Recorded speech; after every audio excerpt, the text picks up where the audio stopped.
Get ready for a dynamic episode of Features Talk, the one and only podcast made to bring the tech to the streets to shed light on how the new era of automation is changing the roles of drivers and passengers today. Lisa Bailey, the founder of FeaturesFirst Auto and co-host Product Specialist Luke Verseput, will discuss how today is no longer just about the art of keeping up with the trends. Safety is a priority. While one can appreciate the luxurious experience cars can provide, when it comes to interacting, connecting, and co-piloting with automated technology, full understanding is needed. Whether you are an early adopter, car enthusiast, parent, or concerned citizen, this is the podcast for you. You will gain deeper knowledge on the technology at work in your car that provides you a safer driving experience, gain insights on your role as a driver or passenger in the new era of automation, and hear actionable advice and solutions when you listen to Features Talk.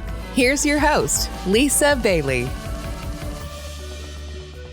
Hello, community. We are here with the Features Talk Podcast, and we are here breaking down the information, the technology, the automation that is coming into the automotive industry for our community, and we're simplifying it. And we're not only just simplifying it, but we're bringing the tech to the streets. And that brings me to welcoming our co-host, Luke Verseput. Woo! I am so excited to have you join me again. And I am super excited that you have been dedicated to this podcast to really bringing the information to our community to make sure that it's understood and that it's simplified so that they're driving empowered, safe, and informed in this new era of automation. So Luke, please definitely introduce yourself to all of our new listeners and say hello to the community as well. Yeah. So for anyone returning, thanks a lot for coming back. It's always nice to have, yes, it's always nice to have repeat audience, sticking with us on it. It's like watching a series of movies with a friend of yours, It's so like it is. Keeping up on it. And for everyone who's new, thanks so much for joining us. Like Lisa said, it's about taking the massive influx of new information and new technology that we're getting faced with every day and making it more digestible, making it a little more consumable, I guess, and making it so that as these kinds of changes become our regular day to day, then it'll just it'll be a little more. It won't be as intimidating. Exactly. So yeah, my job actually as a product specialist is to connect people with cars. And what that mean by that is I work my day-to-day, my 9 to 5, Friday through Tuesday is at a dealership. And what I do at the dealership is I don't actually do the selling of the car. I never get into basically anything financial related about the car ever. But what I do is, like, if someone comes in, they want to buy a car, prior to the car being bought, I show them the car and the features so that they feel comfortable with it, at least at a beginner level. So like, okay, maybe I could pursue this.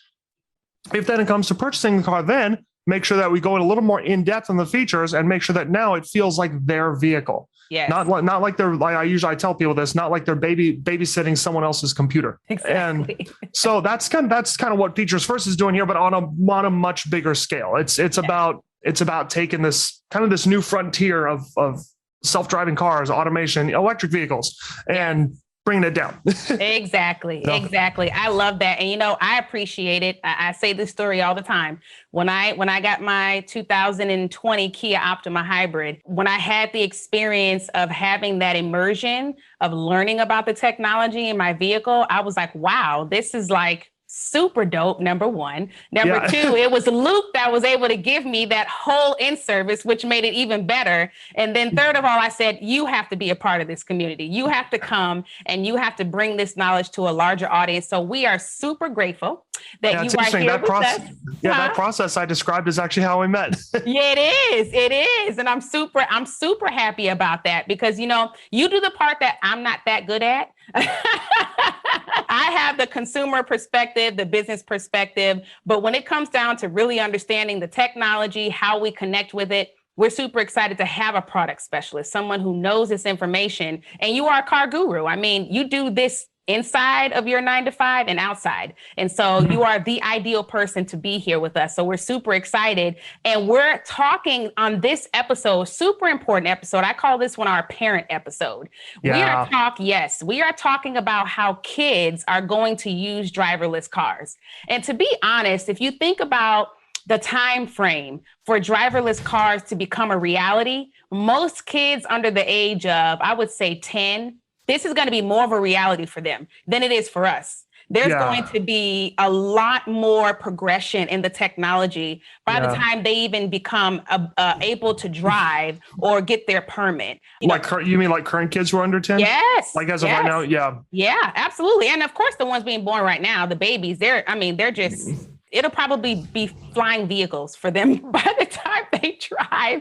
But I'm serious, like, drones, we had an episode about drones and what they're doing. And so it's so interesting to talk about this topic of how kids are going to use driverless cars, because we focused more on adults, but our kids are going to be interacting with these vehicles. And believe it or not, just to give you a little bit of information about self-driving cars, they are ultimately designed for senior citizens, individuals with disabilities, and children, because it gives them more mobility options. If you think about the seniors, there's definitely safety features that are created just for them to be able to be a little bit more attentive when they're driving. But the senior citizens that can't drive any longer, I know for a fact that there are autonomous vehicles right now being tested in senior communities that is giving them the option to travel when they want, how they want, as far as they want. And it's without them having to actually be the person that's driving. And so it's been a value add to that community. So when you think about self-driving cars, how will our children and kids interact with these? And how can parents prepare mentally for that right now? Because right now, most parents, they rely on public transportation. There are a lot of teens and older young adults that rely on ride sharing as well. But we have previously talked about in our episodes how self-driving vehicles are being tested in public transportation and in ride sharing. Those are actually the two major industries that are testing these technologies before they even get to us consumers to purchase these vehicles. So we're going to touch a little bit on public transportation and ride sharing when it comes to kids and how we see them interacting with these self-driving vehicles, and challenge the parents today to understand how to empower themselves, to prepare themselves and their teens and their young children for this experience. It's an interesting thing to get into. And also just to I think like a good baseline piece of understanding for everyone listening, new or returning. I've actually been pretty excited about this episode, and I've been excited about all of them, but this one in particular, because pretty much all the future episodes, we've approached this as, we're both adults. Right. I mean, that's pretty much that. Regardless of whatever else goes on in life, we're adults, we have cars, we have jobs. That's about it. Right. And we're techies, right? Yeah. So basically that. But here's the thing about this, and this is what everyone listening should understand, is that this is where we're going to be coming at this from kind of two different walks of life. At the time of the shooting here, I'm 29, I'm single, and I have no kids, and I've never had kids or anything. And so, but now, Lisa, you are going to be coming at this from a perspective that I don't have any experiences, which is that of first of all, I mean, as a mom specifically, and also as a parent in general. Yeah. So someone who has and is married and has a family. And so that's an aspect of life that I've not ever yet experienced. So I also am going to be kind of coming at this two different ways. One is the co-host, but also as a bit of an audience member in some ways here. Oh, so, yes. I think that's to be said on all these episodes, right? I feel like sometimes I'm an audience member. I'm learning just like all of our listeners are learning. I'm telling you, we're all learning together. And that's why we're so lucky to have a product specialist like you, because you bring that perspective of really understanding the technology, something that I'm not good at. And so, but I am the end user, right? I'm the one that has to interact. So bringing those two thoughts together, this episode is going to be very interesting. Right. And right, exactly. And when it comes to kids interacting with self-driving cars, yes. The first question is self-driving car is where do kids interact with cars the most? Exactly. And usually, or actually, we say cars, we kind of just mean vehicles. Where do kids interact with vehicles the most outside of toy cars? Well, that would be to and from school. Mm-hmm. Mm-hmm. Obviously, many kids grow up differently, different circumstances, different people have, but for the most part, kids have most of their interactions growing up with cars to and from school. If it's a car being driven by a parent, or if it's a bus Exactly. which would be a school bus. So yeah, one of the questions that I have kind of then for you, I guess, is, as someone who's never had to drive kids to and from school, when it comes to self-driving cars, how much do you see the parents' role changing, or I don't want to say eliminated, because I don't think would be a way that it would be allowed for a kid, right, like a first or second grader, to just get in a self-driving car by themselves and be taken to school. Right.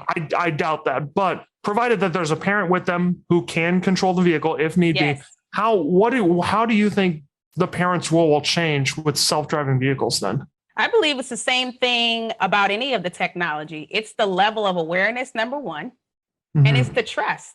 If the parent doesn't trust in the vehicle and does not trust the technology, they will not step in the vehicle themselves, let alone put their child in there. Yeah, that's true. It really is the level of awareness, and how close can we get to understanding this technology and the benefit that it brings to me as a parent. And really, do I need to engage in it? What value is it bringing to me versus what I'm already doing right now? I think that level of understanding as a parent is super important, because if we don't have that level of understanding, we're creatures of habit, right? So I get up every day and take my children to school. They have rode on school buses before. And I never really thought, and this is something I thought about as a parent, I never really thought to ask the driver for their license. I never really thought to ask, to call the school bus company and say, hey, are your people, are there any previous accidents with this driver? There is a level of trust that we have as parents. That's when it comes to public transportation, and when it comes to in all forms. It could be the school bus, it could be a regular bus that they use in their neighborhood, because we've seen it for so long, and we have become used to it. We're creatures of habit. There is not a second thought about it. But if you're telling me that there's something that you want me to engage in that I have never engaged in before, and then you want me to take it a little step further and put my children into this experience, there is a level of awareness and trust on the parents that is going to be needed. And because we are so far off in actually seeing the reality of driverless cars, in our Bringing the Thought Leaders Together event, one of the engineers, Megan, she said we're about, 10 to 15 years off from actually seeing autonomous vehicles actually on the road and for you to go and purchase. But as a parent, I would think that we need to start talking about this right now. Because that's true. The level of awareness and understanding that is needed on the parent side, it's going to take some time to build trust. You don't just wake up and trust overnight. That's not the way trust works. It's a process. It's a process. And the media plays a huge part in this, and that'll be another episode we talk about with the media and how, they choose to display the accidents and things that happen in these autonomous vehicles, but we don't actually see the progression that's happening after maybe those accidents have happened. What type of simulations have they been doing? What improvements have they been doing? A lot of that really constructs our thinking when it comes to trusting these technologies. And so I definitely believe that there's a level of awareness and trust. And parents that make sure that they join our community and that they're listening to this podcast, they're going to be well prepared to make a more informed decision. Not all parents will participate with autonomous vehicles. It's not for everybody, but there are going to be a group of parents that will have no problem with participating in it. But there's a level of awareness that we need to have as parents to be able to trust that. You're listening to Features Talk, shedding light on the new era of automation. To find out more, go to www.FeaturesFirstAuto.com. Now back to the show with your host, Lisa Bailey.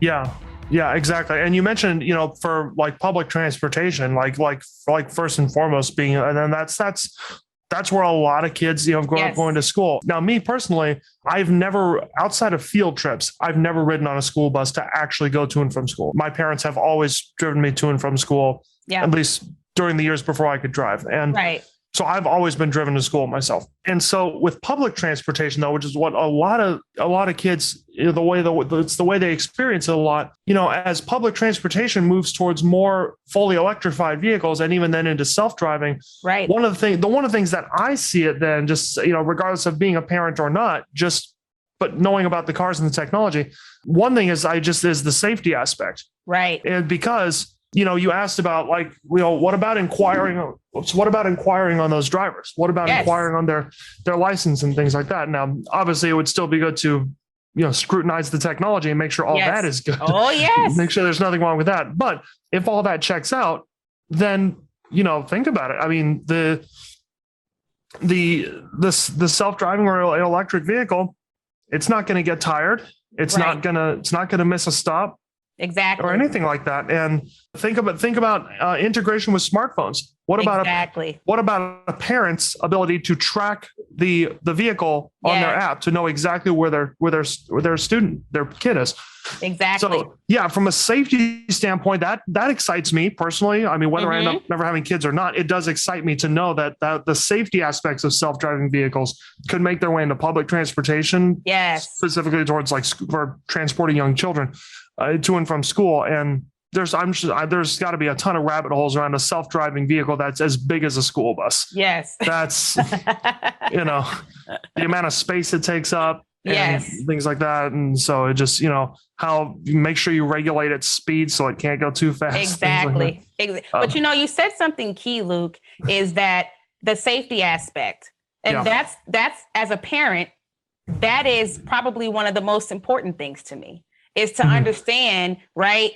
As a parent, how can I control this situation? That's the biggest thing when it comes to self-driving cars, is the fact that we are relinquishing our control in this whole driving experience. And so even as a parent driving your kid to school, you are in control of getting your child safely to school and picking them up.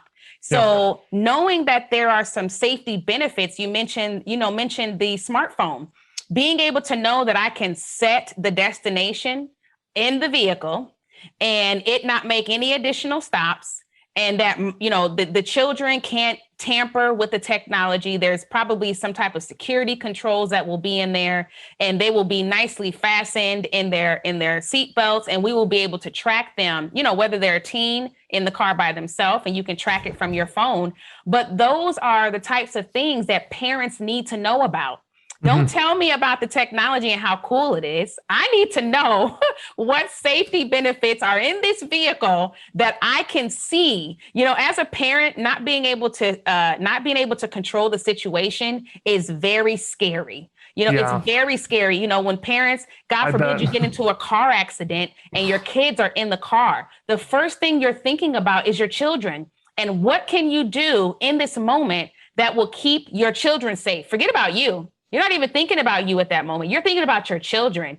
Do I turn the wheel? Do I not turn the wheel? Do I brake? Do I not brake? It's all these thoughts that are running through your head. So to think that we would be able to put our kids in a vehicle and be able to track it so I can see now where it's going. If it makes a detour, I'm pretty sure there will be some type of security controls, like I said, that would be able to control that. That would give me a level of trust to know that not only is the technology in charge, somewhat I'm in charge as well.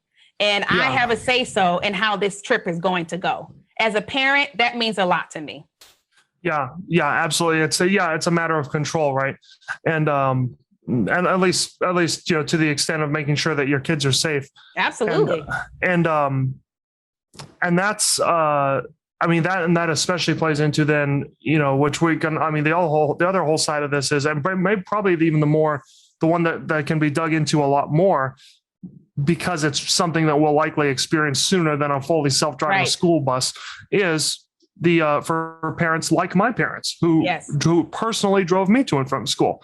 That's where I come from. And so, for that kind of thing, that's, this is something we even touched on. We almost had to be careful at the end of last episode to not do this episode there and then, just because we got started talking about this. I remember, and that was the adopting new technologies episode.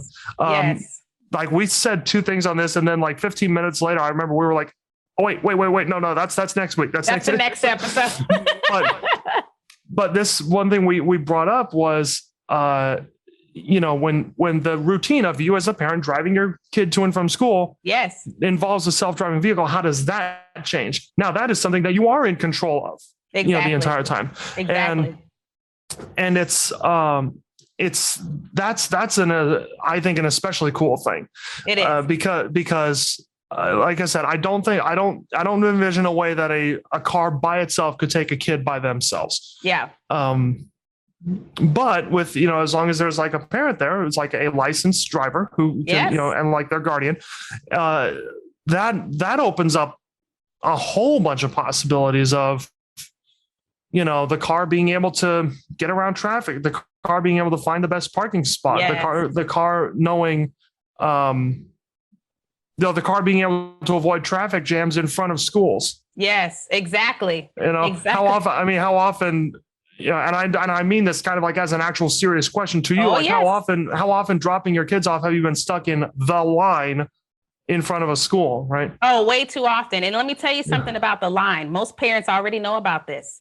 The type of driving that happens when you drop your kids off, it can be very dangerous. There have been kids, it's got to be the most nerve-wracking thing ever, I imagine. It is because so many people are trying to rush to drop their kids off and their children off, and they're driving reckless. You know, I've seen parents pick up their children and drive off. I know for a fact that those children do not have their seatbelt on.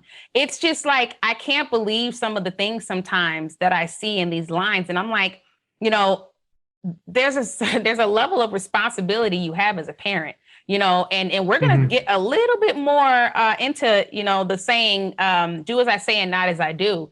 Your children are watching you and how you drive way before you even get to the driver's lesson. And so some of these parents, you know, they are doing some really off the wall things when it comes to driving. They're letting their kids just come out in the middle of the street, Luke. Not even on the sidewalk, but in the middle of the street. And so you're right. An autonomous vehicle will not be doing those types of things. And the cameras, I believe there's so much technology being inputted into these vehicles where they can know the traffic. You know, they already know where the traffic is and they know how to avoid it. We as humans cannot know that unless we have our GPS on, Google Maps or whatever the case it is, and it tells you what's going on in traffic. But even then, if you don't know an alternate route and it doesn't supply you with an alternate route, you're going the same way. Yeah. But there's the drawback of Google Maps and Waze. Yeah. Those are not vehicle to vehicle communication. Yes. You cannot pull up Google Maps right now and check how long is the line in front of an elementary school. Very true. You can check the traffic around it. But if when in the future, when self-driving cars become almost unanimous for things like for regularly taking kids to school, then like, okay, yeah, you can navigate the traffic getting there. But what about the actual line when all the vehicles are able to communicate with each other of, hey, I'm going here. I'm going here. Exactly. Hold on a second while I go here. Exactly. I have a kid. I have the right of way. You don't have a kid. So you wait. Yes. You know, what if the vehicles would actually be able to communicate whether or not there is a weight and a buckled seatbelt in one of the passenger seats or a car seat. I believe it. And things like that will be possible. And, you know, like you mentioned the thing of like, if a parent, you've seen parents are in such a rush that the kid gets in. And then before that door even closes, the vehicle's in drive because the wheels start moving.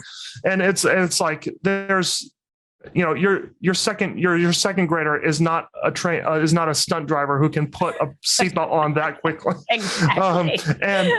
And it's like, yeah, it's worrisome. And the whole thing of the one that always gets me, I mean, you don't have to be a parent for this to grind your gears. It's the one where parents who don't want to have to deal with the line, like, oh, just cross the street, it'll be fine. Yes. That's so dangerous. There's an elementary school that direction, just like a couple streets up from me. Yeah. There's an elementary school right there. And it's, you know, around that, like that 2:30 to 3:30, you know, it gets busy. And I've seen it happen a couple of times. Well, actually more than a couple of times I've seen it happen. It's, it's not a real densely populated suburb right here. It's not, you know, I'm sure there are other places that have it worse. It's not big streets. It's not there's not really a lot of room to get going fast. Yes. But cars don't have to go fast to cause damage. That's right.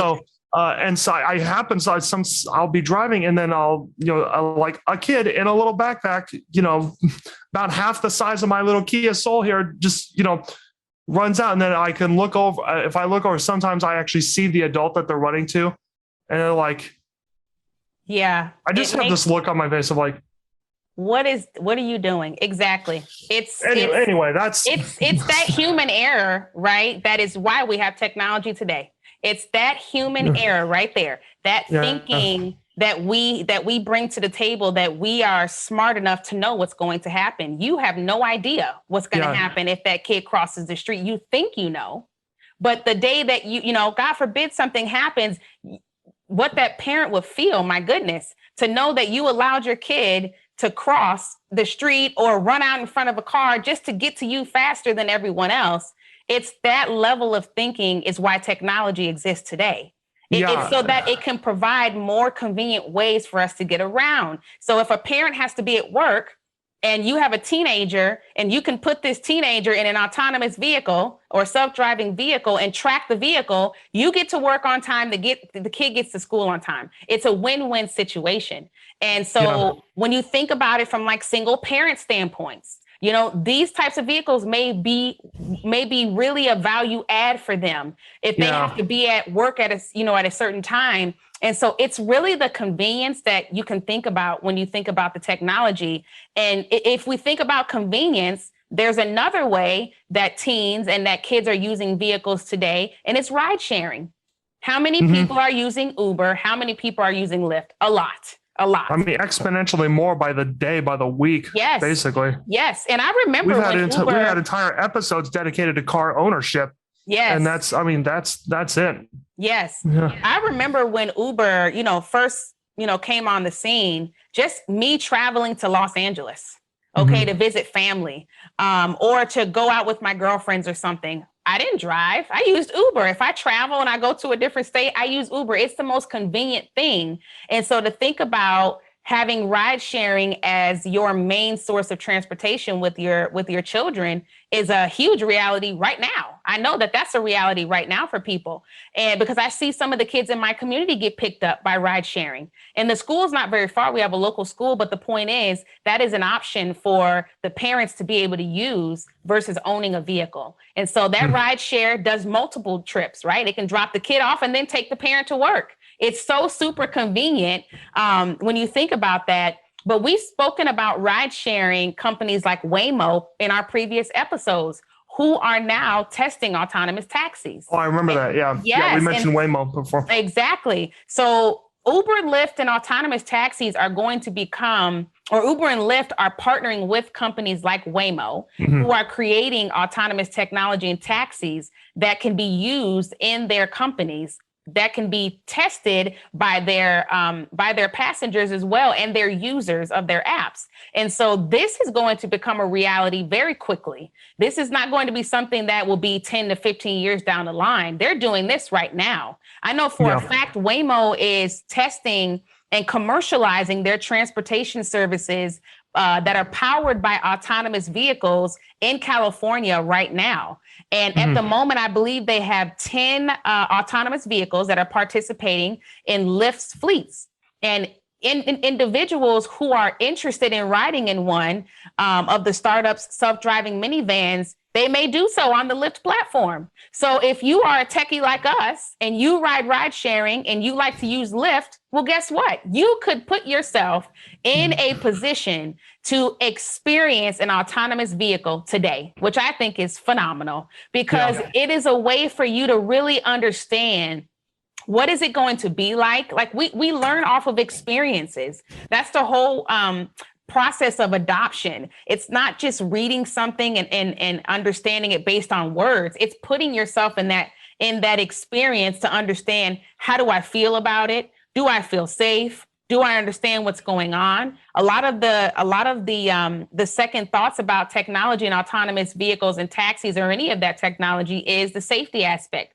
People don't know what it's going to feel like to not be in control of their driving experience. Well, what a better way than to get into one of Waymo's vehicles if you like to use Lyft?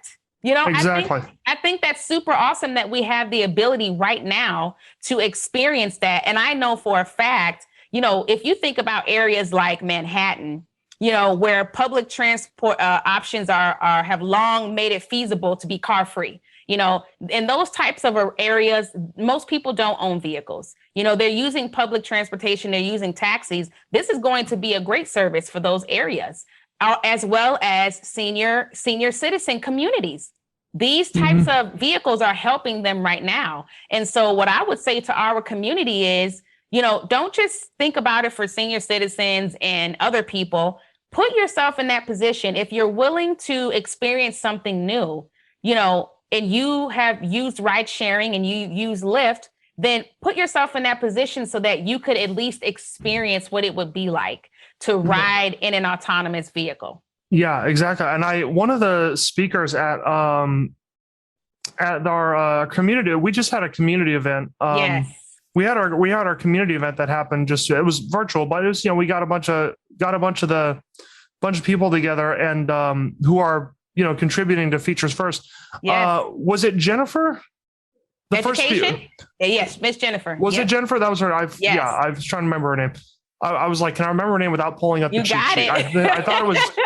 I couldn't remember if Jennifer was the one who had her schedule changed. But Jennifer, I remember one thing she spoke about were the styles of learning.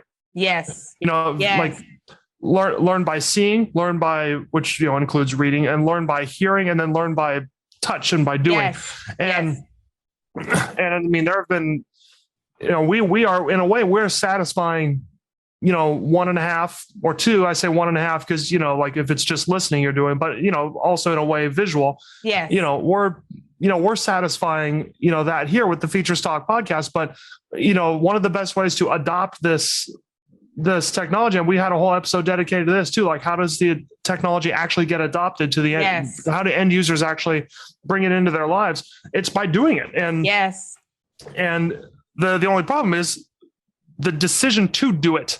Exactly. Can be a difficult one. And so that's why we're that's our whole point of kind of making this, you know, easier to understand and a little more relatable, especially in the case of this topic.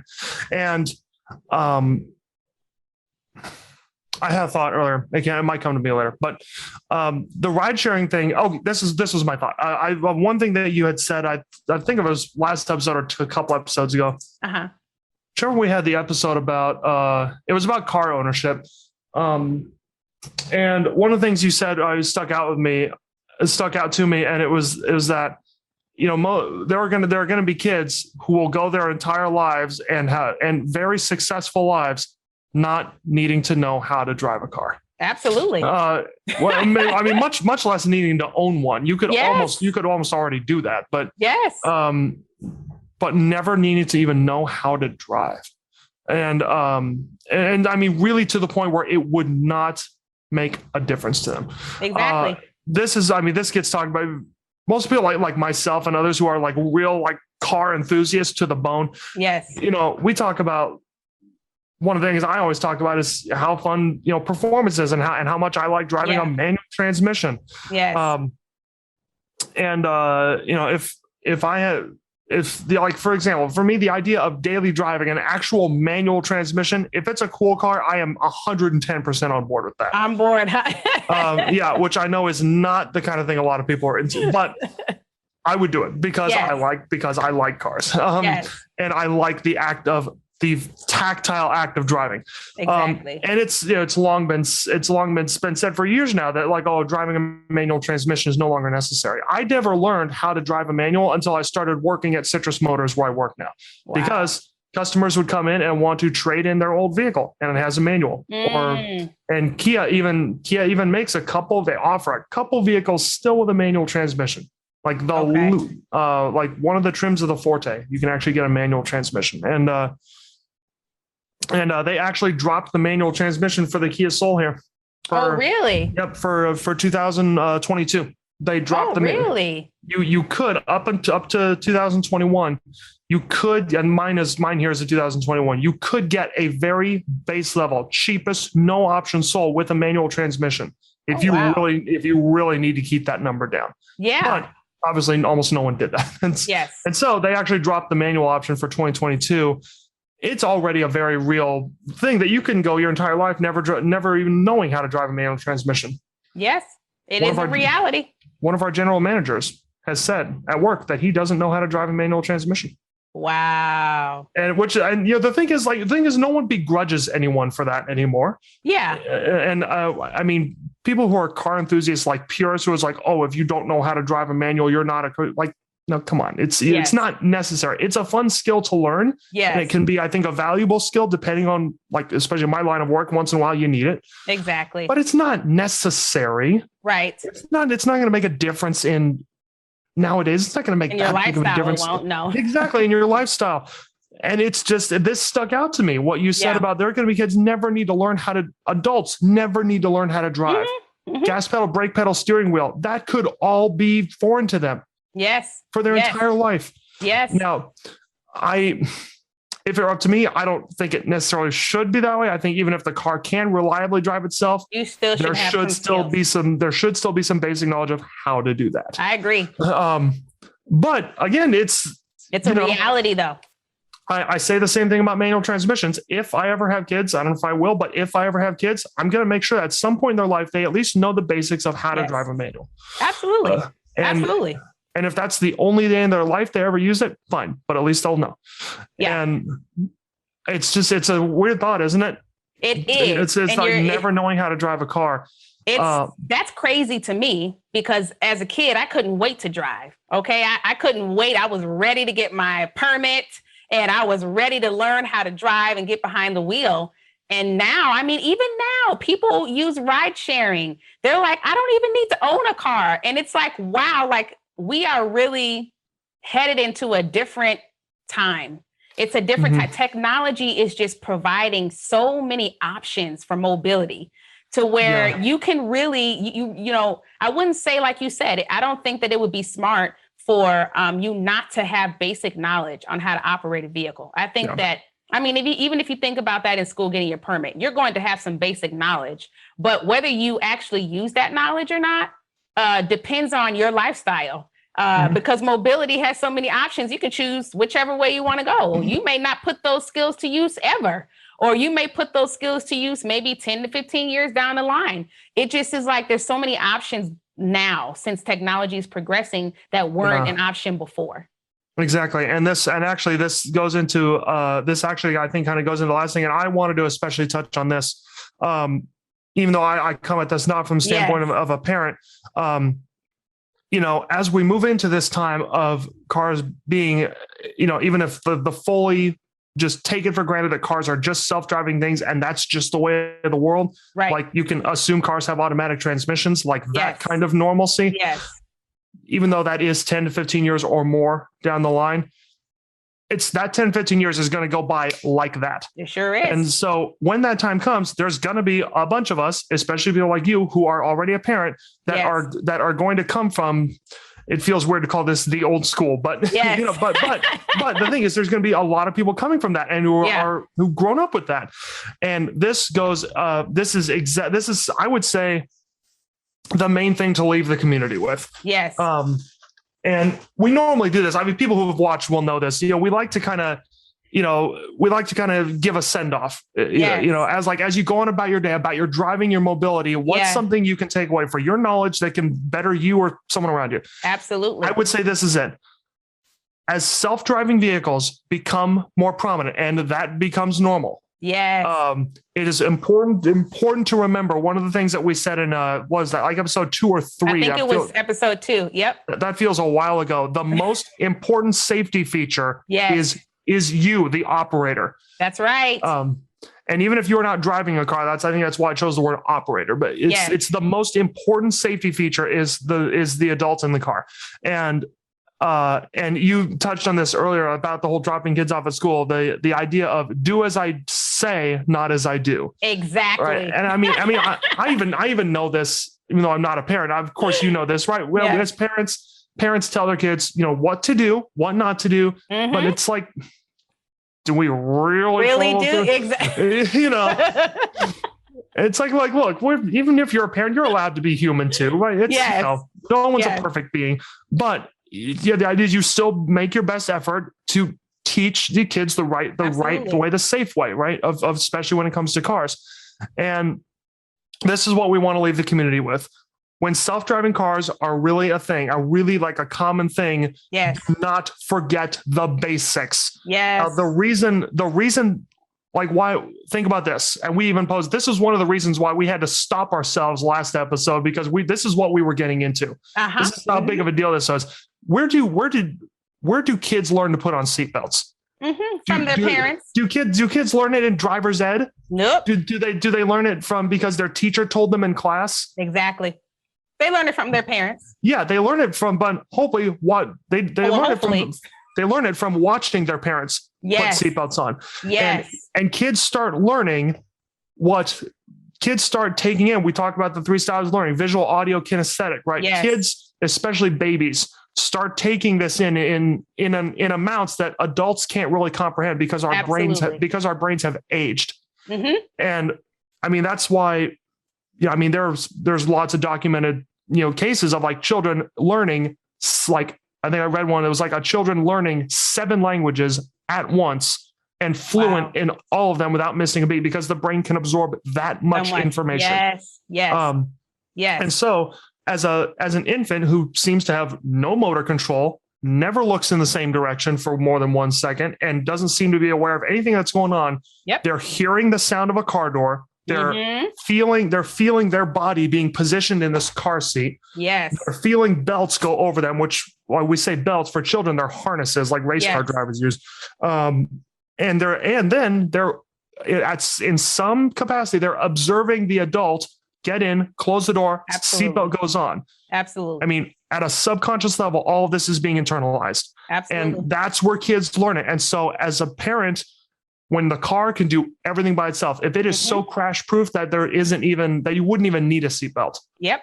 And I hope automakers never make a self-driving car without a seatbelt. I doubt that'll ever happen. That won't ever happen. But don't forget the basics. Yes. Don't ever let your kid see you get in your self-driving car and not put your seatbelt on. That's right. And not look around you as the thing's backing up. Yes. Or as the thing's pulling into traffic. When that thing decides to make a left turn or a right turn. Yep. I mean, do even if you know the car doesn't need you to do that. You still do model it anyway. Yes, you model it. You model, exactly. You model it because the kids are going to get used to that. Mimic what you do. Yes. Exactly. They're going to mimic what you do. You're leading by example, whether you want it or not. Whether you want to or not. Yeah. And then safe driving practices. I mean, this is, has been a priority basically since vehicles were invented. Yep. Right. Safe driving practices, like just keep driving safe. We close out every episode by drive safe. And that's right. And I mean, the term drive safe gets thrown around all the time. Yes. But hey, think about it when your kids are, think about when self-driving cars start intersecting with the lives of your kids. Drive safe takes on a whole new meaning. Yeah. And so that would, I guess, be as not so much as the parent, but as the product specialist, as the car guy, that would be my big takeaway for the community is don't forget the basics of teaching kids the right way. Yes. And I love that you said that. Even when cars could take care of it themselves, don't forget that your modeling of best practices is going to make them safer than the car would ever be able to. Yep.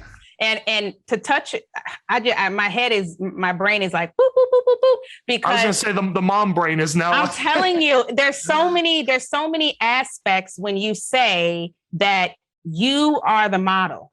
You are the model, even when it comes to your level of awareness. If you have no idea about the technology, you don't even know what's coming up in their time, what they're going to be actually introduced to, how beneficial are you going to be in your driver's lesson to them? You will not be very beneficial. Yeah. And you might be teaching them things that are not even applicable anymore when it comes to some of the technology that is in the vehicle. And so it's so important as parents that you not only that you model what safe driving looks like, but that you are aware of what you are modeling. Now that I have kids, especially my oldest, he's very close to going through driver's education and getting his permit. You mentioned that. Yeah, he's 14. He's in his teens. Yeah, I was going to say he's in his early teens now. Yes. Wow. And so I am I'm more aware now of picking my phone up. I don't do that. Of making sure that I'm saying, does everybody have their seatbelt on? Even before I put the car into reverse. I want him to understand and to see me model it. That way, when it comes to be my turn to teach him, it's effective because he says, you know what, Mom, you did this. So I saw that you did this, and I know that this is what we should be doing. Yeah, you may have seen me. You may have seen me just look up like this for a second. I just remember you just said the word phone. I didn't even talk about the use of a cell phone in a car. Exactly. Holy crap, that's a whole nother thing. As a parents, don't do this. Please, okay, please don't do this when you're doing because you're teaching them. You are teaching your children to try to multitask while they're driving. That is called distracted driving. Exactly, which is the cause of many accidents. And so we have to learn as parents to not model that. And that's from the beginning, just like you said, babies are looking at you and they are absorbing everything that you do. So it's more than, do as I say, not as I do, but really be aware, become more aware of how you are presenting yourself as a driver to your children. Yeah. And if there are things that you can tweak, then you need to tweak those things. And then I'm even more aware. I tell my son, hey, I need you to be an accountability mechanism to me. If you see mommy trying to go for her phone, remind me. Mm-hmm. So he even says it, Mom, you're right. And and so I use that as an empowerment for him. So that if there's somebody else that's driving and he's in the car with them. That's a good way to put it. Yeah. If he's in the car with somebody that's driving and they are driving distracted, he will be more willing to tell that person, listen, you shouldn't be driving that way because you're putting my life in danger. I'm in the passenger side. Anything could happen with you trying to get on the cell phone and text somebody that you can text when we get to our destination. All of these things are what we call best practices. Right? Yeah. Being safe while you're driving. All of this matters. All of it matters. And your level of awareness as a parent, empowering yourself now. My son knows more about vehicles than I did at his age. He even tells other people at his school. There was one of his friends that he met, and this young kid had I think he had a Mustang or something, some really nice sportsy car. He said, hey, you should really check out FeaturesFirst Auto because, they're making sure that people are driving safe and know about the safety features. But even knowing that he's listening to me as I'm talking, he knows more about these vehicles so that by the time we get to the driving lesson, it's really going to be a review. It's going to be a review for him because I have empowered myself to be able to empower him as well. And then now it's even more powerful because he's empowering other people to drive safe and informed, understanding what you're doing behind the wheel, what's at work for you, and what technology is in your car. It's super important. And so I one of the things that I definitely want to make sure we tell the community is to, upgrade your driving lesson. Okay. Don't approach a 2021 vehicle with your old driver's lessons. Okay. There needs to be an upgrade. We have talked about this before. You need to review the safety features in that vehicle with yourself and with your child. You need to revise that lesson plan. You need to upgrade and revise it. I'm telling you, because there are new things going on and there are so many parents that don't know how to work their vehicles. They don't know what features are at work. Well, what good are you going to do for your child when you need to teach them how to drive your vehicle? And all you know how to do is press the start button.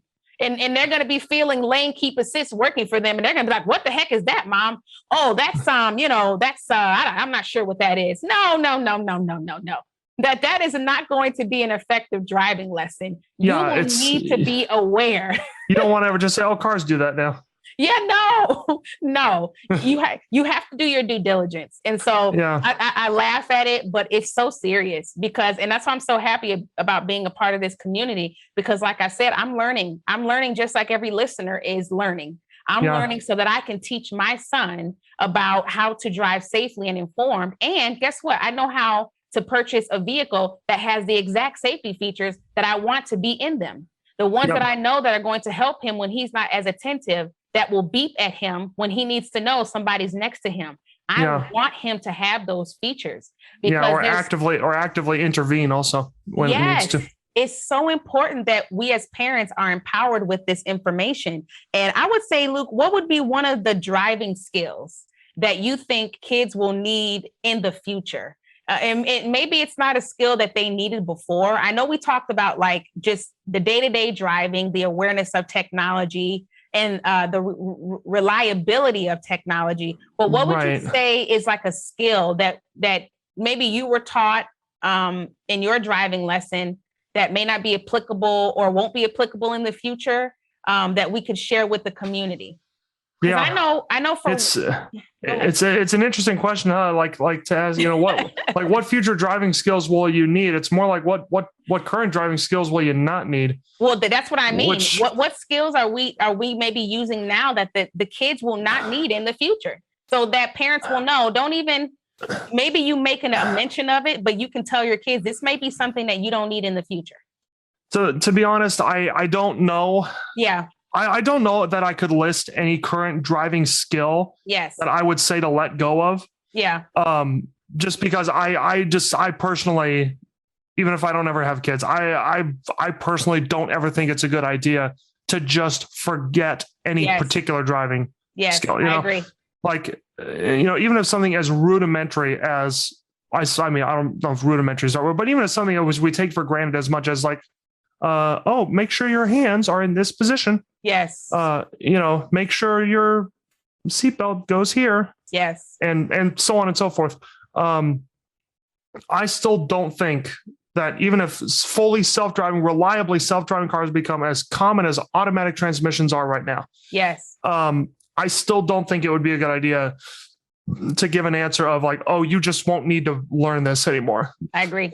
Honestly, the only thing I can think of is you just probably won't turn a key to turn on a car anymore. Yeah. Yeah. And a lot of people are, I think, well, there are some people, the average age of cars on the road is 14 years younger. So, there are some people that still have turn starts. Right. Those will be around. But one thing go ahead. There's one thing that you mentioned, and I would say, and I completely agree with you. I believe that you should still teach your kids all of the skills, because everything that I was taught as a driver, even though I have these advanced technologies in my car, I still use those skills. I would say that I don't look over my shoulder as much because I have the what do you call the safety feature? Blind spot monitoring. Yeah, blind spot monitoring. There you go. Usually it's the little lights in the mirrors. If anyone's watching, if blind spot monitoring sensor, if you've ever seen cars with little lights in the mirrors that come on when something comes up on the side, that's what that is. Yes. So I find myself not looking over my shoulder as much. I still look over my shoulder because I'm so prone to doing that. But it's muscle memory. Yes, exactly. But there's something that you said, which kind of goes into our audience question of what tools can be used with technology that enhances the safe driving experience. When I think about this question, I think about the human aspect of driving versus the technology being incorporated in that driving experience. And there's something that you said when your dad taught you how to drive, is that he used blind spot mirrors, right? Now, if you have blind spot mirrors, that is something that we can humanly go purchase and put on our car. But you also have this new technology that is out now that wasn't out before. It's the blind spot monitoring, like we were just talking about. So you have these two aspects working at the same time. So there's a human aspect to this driving, and then there's technology aspect to it. And that really goes into exactly what you just said. You will still need those basic skills, no matter how much technology is put in your car. You will still need to understand those basic skills. And there will be things that you can physically go buy or you can physically use that will accompany the technology that's at work in your vehicle. Yeah. And that actually is the way I was going to answer it. Because I was thinking this whole time, I was like, what kind of driving skills will be needed in the future? Like, yes. But I've been wheels in my head have been turning, like thinking like, okay, what's a good way to answer that? And I actually just thought of that, which is also just kind of the, it's kind of plays into the audience question also, which is, the big takeaway for that, as far as what tools can be used to enhance the safe driving, driving skills in the future, when vehicles can do a lot of it themselves, find a way to mix your existing tactile knowledge of operating a vehicle with the vehicle's ability to, have, machine-like precision in its operation. Absolutely. Overall, I would say that the future self-driving nature of vehicles should be a supplement to the human use of vehicles, not necessarily a replacement for it. I do actually think that, honestly, a full replacement of any human interaction with actually moving a vehicle is in play, that might need to involve air travel. Because it will just get so, we already see this, right? I mean, traffic in Southern California, please. Yes, exactly. And how congested it gets when all cars are operating on the same plane right here. Yes. The line in front of schools. And I mean, it's easy to point to something like Back to the Future #2, when they first introduced the flying DeLorean, when they go into the future. It's like, oh, we'll just do it like that. Yes. Which feels weird that we are actually now ahead of that movie. Yeah. And I love that movie. We're ahead of movies like it, and that movie and movies like it. But I think that for the time being, for however many years it takes, for how many years it'll be. Yeah. As cars continue to operate more or less as they do, which is, down to the basicness of rotating wheels on ground, gravity keep you down, move forward, back, left, right. Yeah. To just put it in as simple terms as possible. As long as vehicles and mobility can, outside of deliberately taking a plane or a train somewhere, as long as our day-to-day mobility continues to evolve to operate that way, have self-driving and current advanced safety features be a supplement to your knowledge and ability of safe driving, and not something to replace it. Exactly. And, the engineers, they say that the technology is not here to replace you. It's here they've straight up said it themselves. You. Yeah. They'll tell you it's here to assist you. And so that is, that's what I mean with the media and what people are saying and speaking about autonomous vehicles and their lack of knowledge about it. It's the myth is that it's here to replace you. That's what scares people, is that, I don't want to be replaced. I like driving, it's often depicted that way. It is. And that is playing into this level of adoption that we're not seeing when it comes to even the safety features. There are many people that have safety features in their vehicles and they're turning them off, because maybe they're annoying or they're beeping or they don't really fully understand what's going on. And it's effective communication. We need to know, as drivers and as parents, the technology is not here to replace you. It's here to assist you in driving safer, because obviously the crash rate is not decreasing. So something is, the crash rate's not decreasing, yet we're all saying we're great safe drivers. Okay. Some things, the numbers are not adding up here. And so there is a level that technology, precision, right, and accuracy that technology can provide you, even with the cameras that they're putting in the vehicle now that can see outside in a 360 view. You can't do that as a human. You have to look straight forward as you're driving. You cannot look 360. So to be able to have a technology like that assist me and then warn me on top of that, if there's something that's coming that's in my way that could harm me, that is adding a level of safety to the driving experience. And so if that's what's happening, I'm all for it. And that's exactly why this podcast is here, because we want to clear that noise. We want to clear that chaos, and we want to bring the information to you just as it is. This is what technology is assisting you to do. We're not here to replace you, but we want to make sure that you actually get to your destination safely. And so this has been a super fun episode. As a parent, I have been really excited to talk about, just how self-driving cars are going to be used by my children and the children to come. And so I definitely want to make sure that the community, that you guys are listening, that you guys are tuning into these episodes, because you want to make sure that you are keeping up with automation. You're keeping up with artificial intelligence. You're keeping up with data security. These are all things that you have to become aware of now. There's so much data sharing happening in vehicles. That's going to be one of the next episodes. It's so much data sharing happening in vehicles. The vehicles know more about you than you do. You get in your car and they're like, oh yeah, you're going to the grocery store. And I'm like, how did you know I was going to the grocery store? So it's like, it's tracking you.